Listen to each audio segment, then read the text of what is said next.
For what purpose does the gentleman from Virginia seek recognition? I rise to speak on amendment number 17, Mr. Speaker. The clerk will designate the amendment. Amendment number 17, printed in Part A of House Report number 118-602, offered by Mr. Griffith of Virginia. Pursuant to House Resolution 1370, the gentleman from Virginia, Mr. Griffith, and a member opposed, each will control 5 minutes. The chair recognizes the gentleman from Virginia.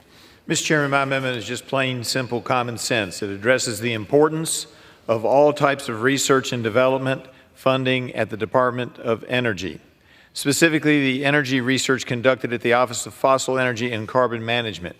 In my ideal world, I'd have virtual parity between renewable energy and fuels and research on ways to reduce the environment and climate impacts on fossil fuels. Any effective plan to counter climate change and handle increased energy demand must take into account our nation's vast supply of natural resources and our talent for technological innovation.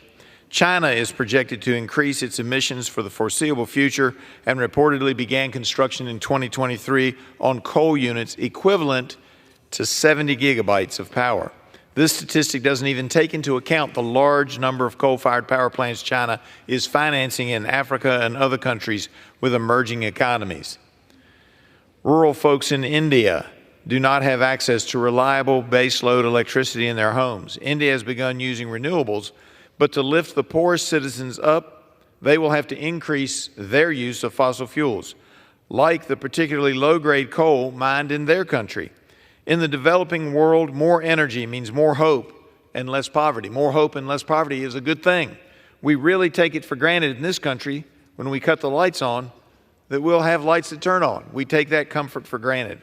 I don't blame folks in developing countries for using fossil fuels. Leaders in those countries would have a difficult case to make to choose to condemn their people to poverty because of a lack of energy.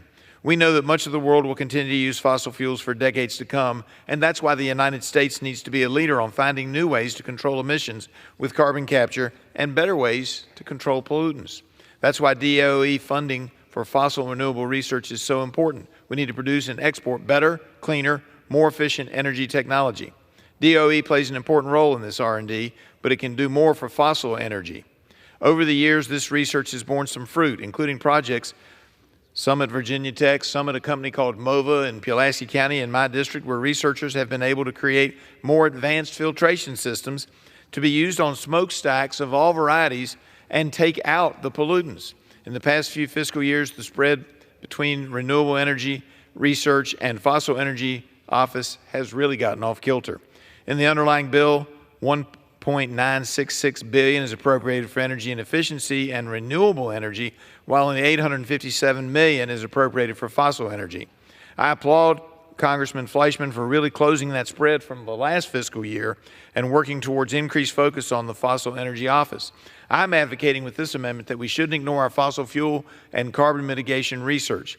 My amendment increases the fossil energy carbon mitigation account by $8.75 million, or 1%, with an offset from the departmental expenses account. I'm not against renewable energy. I just believe we shouldn't put most of our eggs into one basket. To meet expanding energy demand, a comprehensive all-above energy policy must include robust funding for R&D at the federal level. These funds will continue to shorten the timeline to really make clean energy and carbon mitigation technologies available for commercial use.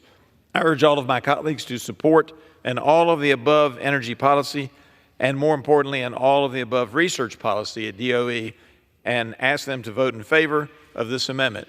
I yield back.